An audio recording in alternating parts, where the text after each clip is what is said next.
What a day to be here in, uh, celebrating the 10th anniversary of quote unquote digital online education. And as I keep saying, what has been defined as the new normal has always been the normal for eVidyaloka for the last 10 years. We've obviously been we're proud that as a movement we have pioneered what could actually be seen now as an inevitable what we are experiencing today is something that we have always been endeavoring for the last many years, and in a way that's the silver lining of the dark COVID cloud, I could say. The topic today's discussion is 01 to 10. There's bits and bytes there. We actually are talking about 10th year, and we are moving in from physical to digital. So the theme is about being actually physical to digital and what online education has for us on the way forward. I'm very, very happy to have very eminent panelists between Infosys and LTI and Google and Cisco. I think we can't ask for a better technology panel than what we have here. And we are here talking about online. So welcome once again, my dear panelists. And it's a pleasure to be in the middle of you, Raghu, Sapna, Harish, and Shipra. I would actually want to start the discussion with an experience that could actually be interesting for us to be talking about on what it has been over the last, should I say, a few years, when the whole world and particularly our country, and specifically in the last year, when there has been an impetus of moving from what we call as physical to digital. We've seen this in every industry. You see this in retail, you see this in banking, and you obviously see this in education. We see this every day. So maybe I'll ask this question with you, Sapna. Ladies first. What aspect of this journey would you, in your view, and in your experience, would you call as the most interesting learning through this transformation? Thank you. Thanks for having us. Congratulations on 10 years, and it's great to be here. And you said it right. I think you have been at this for so many years, and I think many others have learned a lot only in the last 12 to 24 months, what you've been on a journey on for your entire existence. And so thank you for showing the way. Even as Google, while we've worked to expand access to technology in and outside the classrooms for years, this mission only really became really relevant for us and important when COVID-19 led to school closures, because we saw an extreme shift. And while we've been participating in learning through platforms like YouTube and obviously Google search, others have provided information accessibility. But this year, what we saw, I think the thing that stood out to me was this rapid teacher transformation. And what you have witnessed over so many years, I think, was crunched in this last year. Teachers' resilience, their creativity, and the kind of pull that we saw from teachers across all of India was really the biggest aha for us. Teachers started looking for solutions. They were wanting solutions. They were asking. And, so from setting up online classrooms themselves through a lot of creative hacks, sometimes with a lot of technology, sometimes with not, but figuring out all sorts of hacks, to engaging students in this new normal of, study from home. This wasn't easy for them, but I think the one thing that was consistent was their focus on making it happen. We saw, I think similar to you, that, the kind of demand for support and help was significant. We started something called the Teach from Anywhere Hub, which provided education to help teachers be able to enable their transformation. And we saw that we had almost 9 lakh teachers reaching out for help. And so that, I think, for a long time, we wondered, how long will this transformation take? When will we start to see this organic demand? And this year we saw that. But then we saw, once the basics were understood, the quest for and desire for knowing more just has continually increased. And I think that from the basic knowledge to now what we're seeing in terms of quest for advancement, teachers are asking, how do I use 3D? How do I use videos more? What tools can I, get to have a real-time pulse of my students? They want to create that classroom connect and understand pulse of their students. Is there a way to translate things to multiple languages so I can scale my, being one person as a teacher, now I can scale what I'm doing perhaps to multiple languages. And so, we've seen through partnerships and through digital that we've been able to really scale this. And I think when we started, we had apprehensions. Like I said, those apprehensions have really, gone away, and we've seen really positive feedback. We did a report with BCG. More than 60% of the teachers reported that, tools are helping them, and they're feeling that their students are attentive with some of these digital tools. We still have a long way to go. 60% should become 100. But that's the, I think that shows positive reinforcement. The last thing I'll say is that, I think this teacher transformation has not been restricted only to metro cities. And, we've seen it from Delhi to Assam. We've been inspired. There's government schools, teachers dealing with underrepresented groups. There's this one teacher who, we've done a story on from Shirdi, and he, he's teaching girls and in rural India. And that what he has said is that it's helped girls who have been shy in the classroom actually through digital. He's been able to create a connect with students who might not usually speak up in a physical setting. And so I think as schools reopen, hopefully these meaningful ways of using blended online and offline learning will be something that teachers really understand the impact of. So teacher transformation is the thing, I would say, absolutely, which has been the inspiration for me. Teacher transformation, I guess that's going to be the in thing. Thanks for that, Sapna. That was quite interesting. And maybe I will switch over to you, Raghu. And I know you've been very passionate about this, and we've known each other for many years. And I've always seen that your commitment to this has been, very, very high. And from that standpoint, and also from the standpoint of technology, how do you see the impact of technology in this journey? I mean, both from the standpoint of the breadth or the coverage that it covers, and the depth in terms of the impact that is being imparted. Thanks, Ram, and congratulations on your 10th year. I feel humbled to be speaking to all of you, and also very eager and excited to hear from my fellow panelists as I picked up what was happening from the students and the volunteer teachers. So it's a great effort, is how I would be looking at. And knowing eVidyaloka, I very clearly know, pandemic or no pandemic, I think the reliance on technology and being ahead of the curve is how I think you all have managed. And the way I would look at it today, when we talk of technology and online learning, I think it's becoming even more accelerated, and the worldwide e-learning market and how technology will impact it, I think it is said is estimated to be at close to about $325 billion by 2025. And for me, I think that is a mind-boggling number, because ultimately it would be so important, especially from an education, knowledge dissemination aspect, that the need to leverage it and shift to online learning, I think, becomes the new norm. And increasingly, the shift from offline learning habits to online is how I would look at it. And therefore, for us, while technology is some aspect, something which will play a role, I think allocating funds, budgets, right from the policymakers, governments, corporates, and education institutions, today, I think, has to get a sea change or a significant leap forward in terms of how or what needs to happen. Today, when you look at, say, let me take an example of Udemy, which provides a marketplace offering leveraging technology. I believe there are more than 130,000 different learning courses.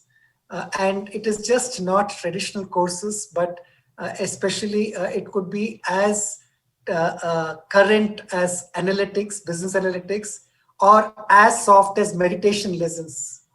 And the funding that is there for them as part of their own expansion is mind-boggling.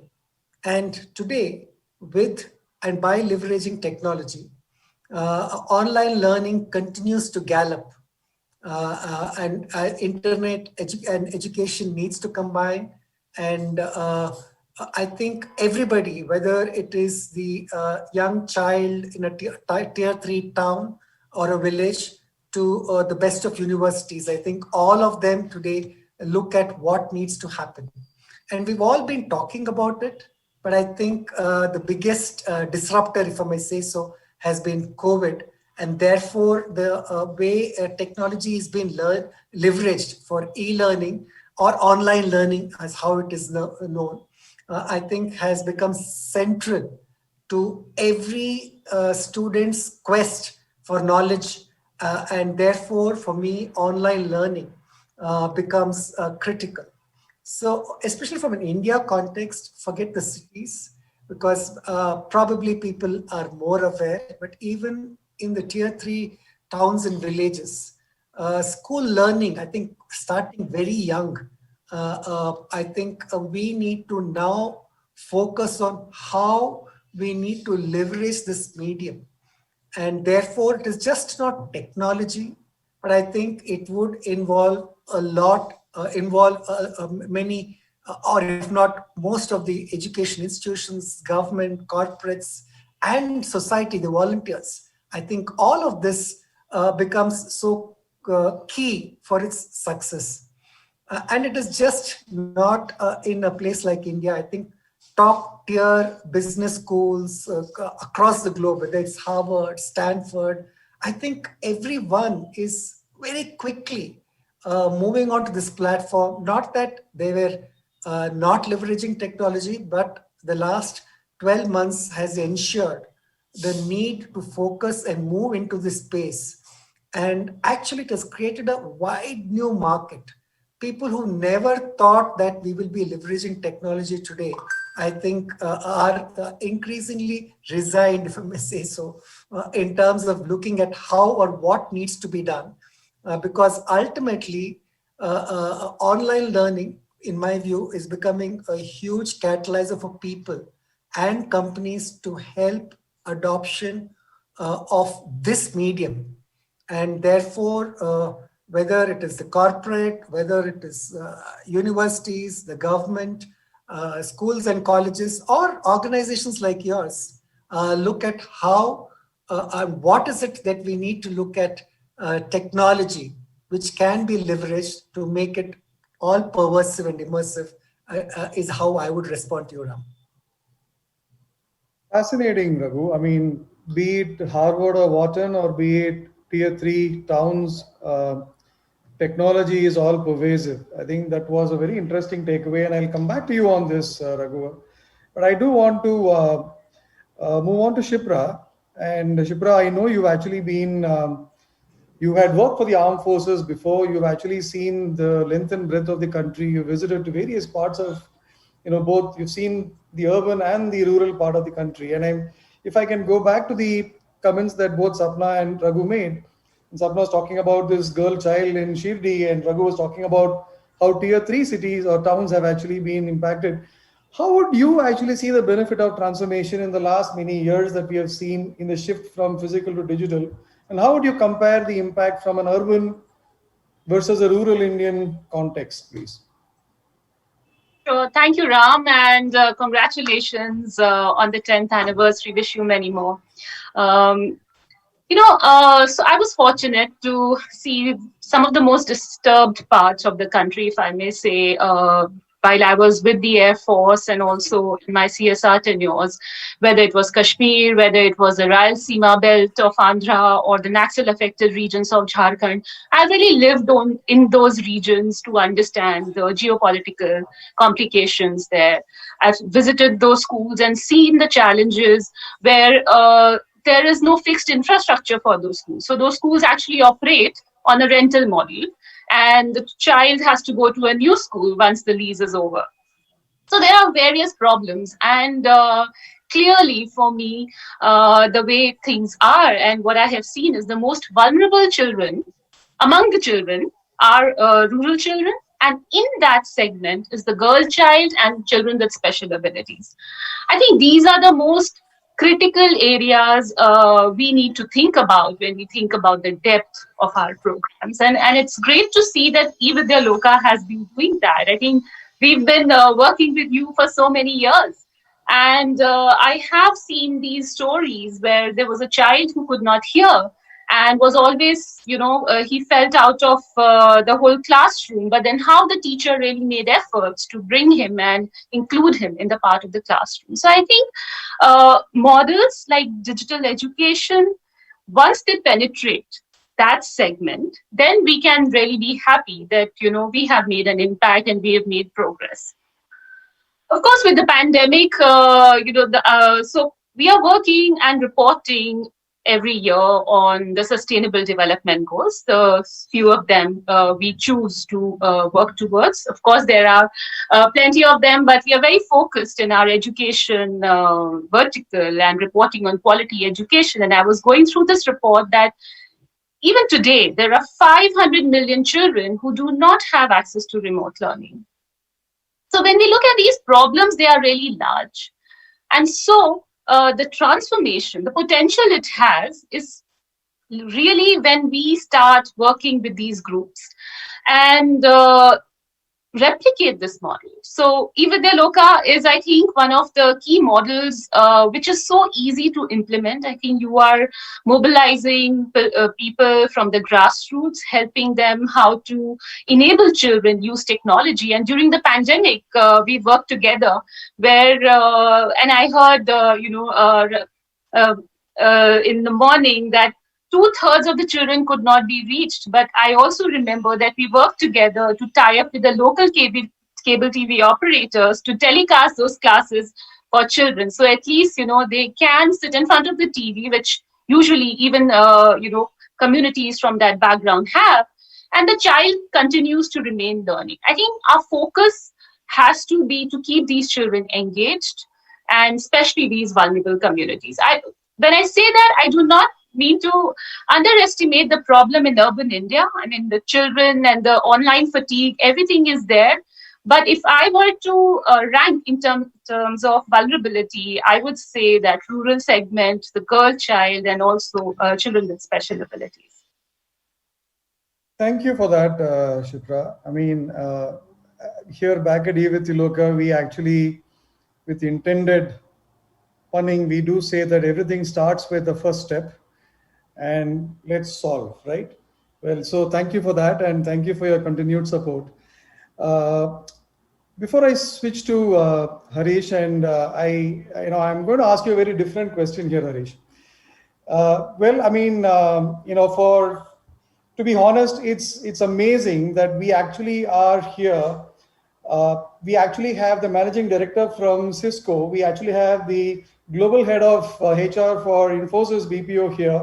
We have a senior marketing director from Google here, and we have the head of CSR from LTI. We have 4 institutions and senior leaders of such institutions out here committed to the common cause of education. And we are extremely humble that as eVidyaloka, we could actually have these 4 leaders in one screen and one panel. I mean, couldn't have been a better moment for us at the 10th year anniversary. And thank you so much for being here today. I want to actually, on that note, from a technology standpoint, and I'm switching gears to actually, the point that Shipra made about 500 million children globally actually having a need for access. And I'm going to ask you, has technology lived up to its potential on helping drive us the scale, particularly in driving this from physical to digital? Your take on this, Harish? Hey, thanks, Ram. And again, thank you for inviting. It's absolutely our privilege and pleasure to be here with you today. And congratulations on the 10 years and the time that we had before the session. I was watching the video and I can clearly see the great work that you're doing. And I know I couldn't follow all the languages, but I understand Tamil. So I could see the confidence with which the children were talking, and the pride with which the teachers were talking in those videos. So congratulations on the great work that you're doing. Ironically, Cisco's purpose statement many years ago used to be changing the way we work, live, play, and learn. And ironically, I'm saying because Corona has actually done that. It has actually changed the way we all live, learn, play. Many things that we thought are going to happen 10 years later are happening now. And it is amazing how people have adapted to this. Some of these disruptions are very good and some others are not so great. I think we're not able to travel, we're not able to meet friends, we've got to wear a mask all the time. So all that is something I hope will go away. But I think digitization is something that will stay. I think that has also made a big difference in the last 1 year. Today is my anniversary of getting on a plane. So I've not got onto a plane in the last 1 year. And if somebody had told me this last year, I would not have believed it, that is possible to do that, right? Again, I think in terms of digitization, like other speakers mentioned, you mentioned at the start, it has changed every facet of our life. I used to always wonder that I have this high-speed broadband at home, a video conference equipment at home. Why am I still going to a doctor still, right? I used to do that. Or why am I going to all these meetings with government, which last for about 15 minutes that, I'll go from Gurgaon to Delhi and come back. That'll take 2 hours of travel time. And now I consult my doctor very easily on video. The government meetings happen very easily on video. The way in which people have adapted to this has been amazing. We're not saying all the time you're on mute or switch on your camera and stuff like that. So I think people have learned pretty quickly. And I think the change has been perhaps the most stark in education. And I think if there was no technology, this would have been in a much worse place, right? I think the seamless way in which many parts of the population have moved to education online has been one big takeaway. And to your question on whether technology has helped scale, absolutely. And there are some statistics that I have with me. It says, for example, the Khan Academy alone has had a 250% surge in traffic, and other smaller portals have fivefold increase in the amount of transactions that they're doing on education, the classrooms they're doing on education. CISCO itself, we have our WebEx offering, and we gave it free after the pandemic to a lot of NGOs and to government, and several thousand nurses got trained, using WebEx, and that would have never happened but for technology. So clearly, technology has played a part. And if you talk about this technology, there are two aspects to technology. One is the hard infrastructure that is required, and other is the soft skills that are required, right? And I think on the hard infrastructure, I think the government has done a very good job of connecting up a number of villages through broadband, right? They've got this ambitious BharatNet project, which is supposed to connect up 600,000 villages through high-speed broadband. And Ram, you and I were talking yesterday about how eVidyaloka has reached some very remote parts of India where probably you cannot travel otherwise. You mentioned some tiger reserves in Tamil Nadu where eVidyaloka has reached. And that is possible only because of the government program of connecting all those villages. And also the private sector has been doing a phenomenal job in terms of, again, physical infrastructure. The service providers have done a great job. And I think 85% of our population by 2024 will be connected by high-speed broadband. And that is something absolutely fundamental, and that makes a big difference. But having said that, we have a big challenge. We have 15 lakh schools in India, 50,000 institutes of higher learning. So many times when we look at interventions that we do, whether in CSR or in other programs, it's a pilot project to prove a concept. And we are a graveyard of pilot projects. Everywhere people do a pilot, feel very satisfied, happy about it. We all make our brochures and say how we've reached X number of people. But I think this in a country of India's size, where we got 1.3 billion population, I think scale is absolutely critical. And I think what this pandemic has done is to kind of give us the confidence that we can actually scale. And I think we've been forced in some ways to do it, and I think that is probably good. The second aspect I mentioned is about soft skills. So one is a soft skill, an ability to teach remotely. The other is the ability to absorb that learning. I think on both these, I think great work is being done. Again, taking a CISCO example, we have our own networking academy, which we've been running for almost 20 years and touched about 10 million students in 180 countries around the world. In India alone, we are doing about 300,000 students. The focus is actually to make them ready for a digital world and be savvy on technology, which I think is going to be a very foundational skill kind of going forward. So I think with these opening words, I would like to turn it back to you. Once again, thank you very much for inviting and wish you the very best. Thank you. Thank you so much, Harish. I mean, that was very, very interesting to hear from you. And you obviously have been working very closely with the government. And we, as we always say, the impact that we are having in this country that we are experiencing is, it can't be just done by private, and we have to, we really have to give it for the amount of effort that the government is putting in to actually make this reach across the country. And very wise words there, Harish. In fact, you made a very interesting comment, and I'm going to take that back to Shipra. Going to be some foundational skills that actually have to be imparted, hard skills on teaching and the ability to absorb, the absorption of learning by the children. So, I mean, as we go forward and as we look forward here, Shipra, and my question to you is, how do you view, what I would say is what's in store, both for the educators or the schools or the teachers, and you are a teacher yourself. I know you actually have been teaching on the weekends, I know. So what does it mean for the teachers going forward? And what does it mean for the students, right? And we all, I assume, are eternal students. We continue to learn through our lives. So I guess we always are a student, but you also are a teacher. So best qualified to answer that. Yes, thank you, Ram. Very interesting question. So a friend of mine has a 6-year-old daughter, and she tells me that her daughter learned to log into a Zoom meeting even before she learned the alphabet. And so the question she asks her mom is, Mom, you told me that a classroom is one big room. Then how do breakout sessions happen in that classroom? Because, she's so used to working in those breakout sessions. And I think that is really what the educators have to be prepared for. There is a changing need.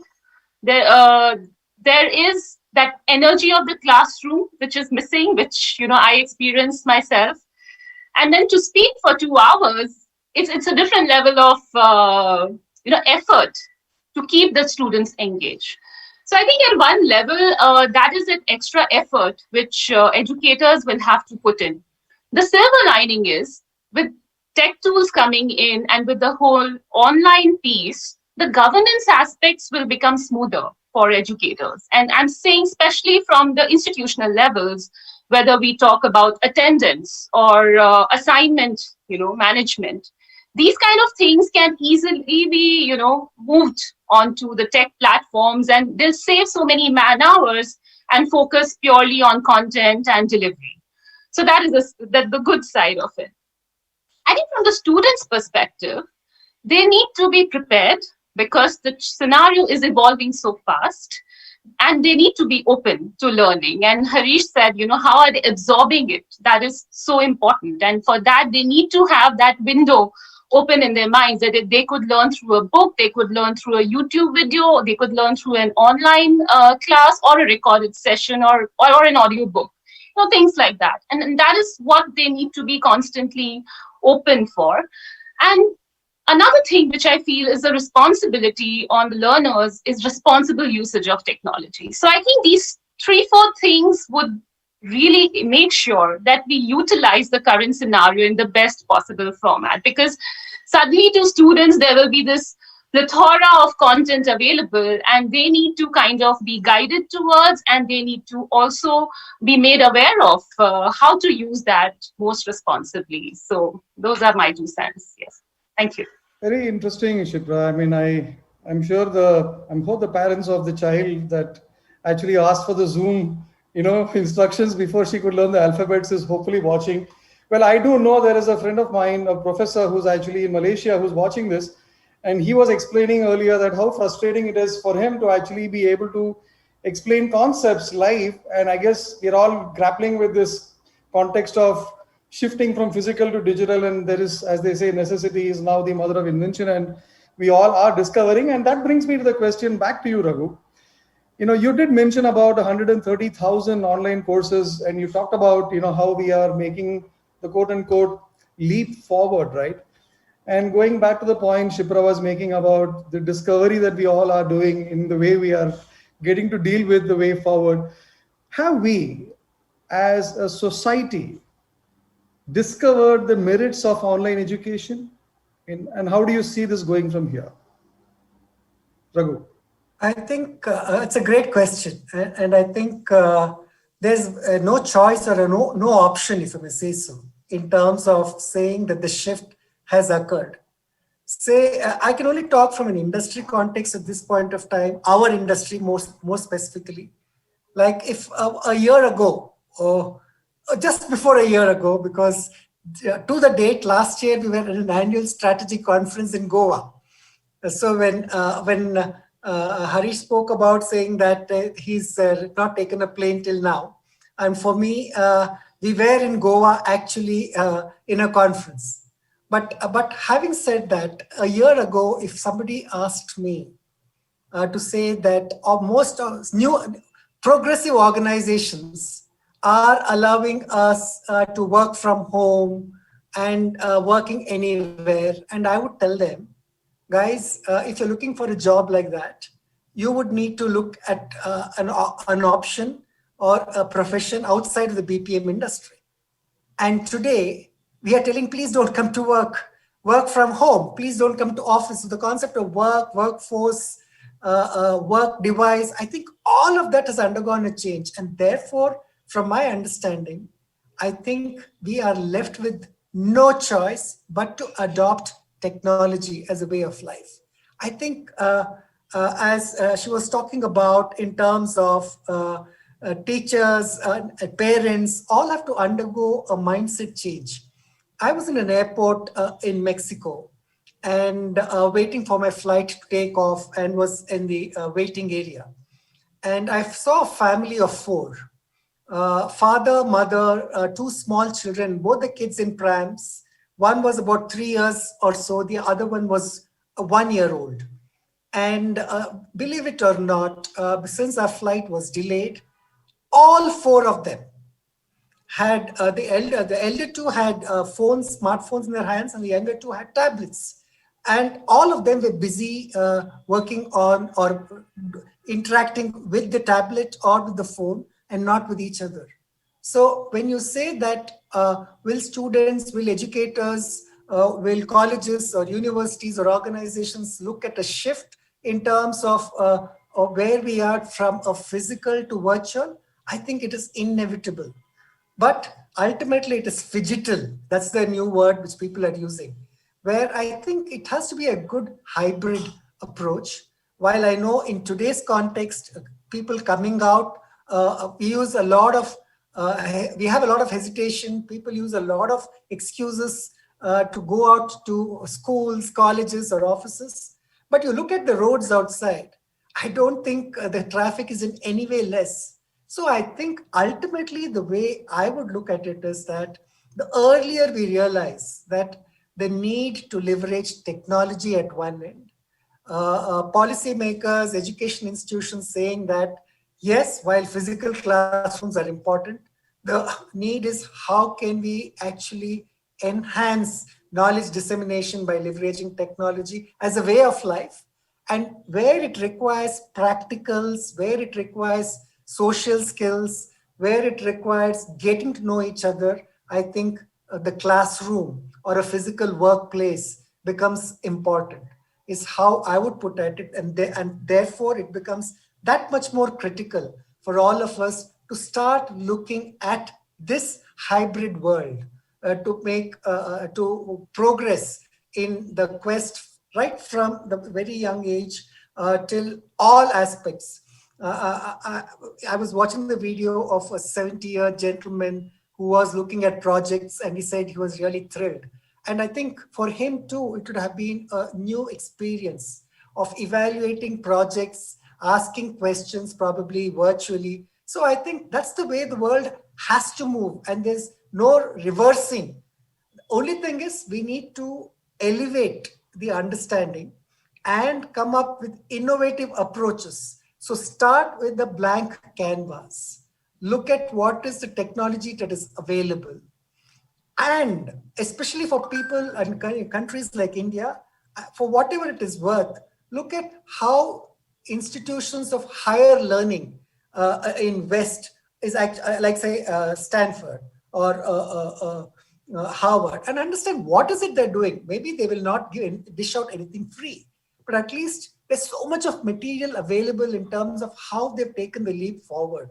And today, I think it is so important that if we do not immediately look at our content, design, methodology, and approach to knowledge dissemination and knowledge learning, we will be left behind in this race, is how I would respond to you, Ram. That's very interesting. I mean, you're talking about the hybrid model is the way to go. And I actually will turn back to you, Harish. And, again, going back to the context of what Raghu was talking about, do you see, or how do you see sustainability of this going forward? And I mean, do you see this shift to be permanent? Do you see this is likely to shift further? What's your perspective from your angle here? Hey, thanks. I tend to agree with Raghu. It's going to be a blended model, obviously. The consensus is that it will be a blended model of online and face-to-face meetings. While we are all excited about technology and the impact on education, I think you cannot take away the face-to-face interaction, being in a class, being with friends, and all that stuff, right? So I think, therefore, it is going to be online kind of augmenting the face-to-face meetings, probably a lot more than we would have thought about 1 year ago. That is probably what it is going to happen, I think. And we should also not forget. Go ahead, please. One second, my mother is calling me on my watch. So like too much of technology. Okay, so I was saying that we should not lose sight of the digital divide factor, right? While we're all kind of being so excited about how technology will make the difference, there's been while we made rapid strides in infrastructure, I think it is still out of reach for several of the people that need it. We had this very unfortunate case of this suicide of a Delhi student because she felt that pressure, peer pressure, because she didn't have internet or laptop. So that is something that we should always keep in mind. And ironically, for example, CISCO, in our CSR efforts, we always focus on technology being a key component of any intervention that we do. But this year, we're actually partnering with one of the NGOs in Karnataka and doing an intervention which will touch 1.8 million Karnataka government school students, where we're actually printing learning materials and providing to them. Because I think the feedback that we got from the minister who spoke earlier was that, frankly, there is a bit of a digital divide and people are missing this learning material. So can you help print some of these things and distribute? So we actually did that.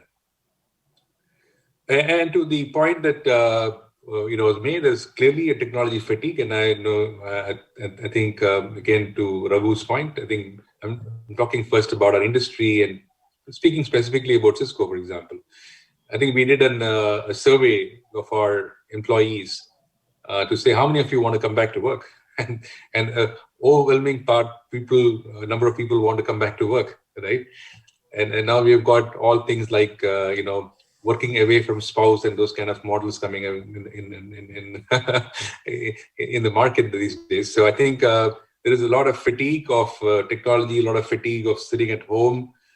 So I think we're going to see that happen, and that is also going to play a part. My daughter, for example, she's in a business school, and she's been dying to get away from home and go back to the campus, and she's like talking about how she's missing that campus atmosphere. So I think at every level, I think it's important to understand that this is going to be a blended learning process that as we go forward. Get that right. And I agree completely, Harish, and I think it is a blended. In fact, we're running a little out of time, and I guess the point that you're making is absolutely valid. In fact, you've already answered a question, and we are not taking, unfortunately, questions from the audience, but there is one question of Trisha, who actually has asked, schools are also known to actually be developing much needed social skills, and how could this be addressed by social online platforms? And I think your answer is bang on there, right? So I think we are running out of time, and I'm getting messages from Akshay, but one last question, and this is to you, Sapna. As a senior leader from the technology industry, what's your perspective on this tech-led social impact? And what outlook do you think that this initiative or this movement has for our country? Thanks for that. And I'm glad you said social impact, because I think that's the main thing that needs to change. That this isn't social impact. This isn't philanthropy. This is not CSR. This is now core work, right? I think, and that's how the mindset needs to shift at all places. At Google, that's something that, we're pushing, because technology will enable 21st century skills, and that will make India a knowledge economy, right? And so we need to, when you look at the national education policy and its roadmap for digital adoption and education, this is happening because of the impact that it will have on the economy, right? So this is, how do we think about bridging this point and not making it social and not making it social led? But we do have to address like three things, like content, capacity, and infrastructure. And I think they've been touched upon. Content is very important for us to get right, for us to be able to do these things, audio, visual, becoming effective with students. But we don't have the content in India right now in local languages as much as we need, right? And I think if there's a space where technology can play a big role, is on language and making sure that we can work with partners to be able to get the content that's needed to be able to do this. On capacity building, I think teachers are the foundation, and there's so much that needs to be done here. I think thank you again for all the work that eVidyaloka is doing here, but it can't just be some players; it has to be across the board, and we'll need to make very systemic focus on investing in teacher capability. And because this has a knock-on effect in all parts, and that's how we need to think about it. How does this impact the economy? And so we need to have an empowered group of master trainers, teachers with these new training methods that can help really take this where we are today to the next level. And the last thing we have to acknowledge, as Harish said, the digital divide that exists. And so that's where this becomes core. This isn't a social project. We need to get devices to more students. We need to make them more affordable. We need to make sure that we can bridge this access gap so that every student has that equal access to learning and opportunity. Otherwise, India will have a problem, right? I think other countries don't have the same issue of such a digital divide. And this could be, while we're all very excited about what's happening and how much transformation has happened, we don't want to be known as having this gap that turns into a larger problem and a systemic problem that 100 years from now people will see. So we need to get out of our mind. This is not social. This is not CSR. When I get asked that question, oh, is this Google's CSR approach? It's not. It's core. This is core, and it should be everybody's core across the technology industry. Love that, Sapna. I mean, that is. I know our chairman Ravi is watching this, and he takes a lot of joy in actually saying that, look, we actually are creating an impact. We are educating every child for the cost of a chai, right? Which is, 10 rupees is all it takes for you to get a cup of tea. And that's what it takes for a child to learn in the system, in the ecosystem that we have developed at eVidyaloka with the support of, very, very well-meaning and well-wishing, people at the leadership levels in large organizations. I am out of time, but I have to say that, look, you've taken time out on a Saturday. This is actually being watched by people around the world. So on behalf of all the volunteers and our children and the society at large, I have to thank you guys for all the support and a very wonderful session that you have given us today. Thank you very much. Jai Hind. Thank you. Thank you so much. Thank you. Thank you.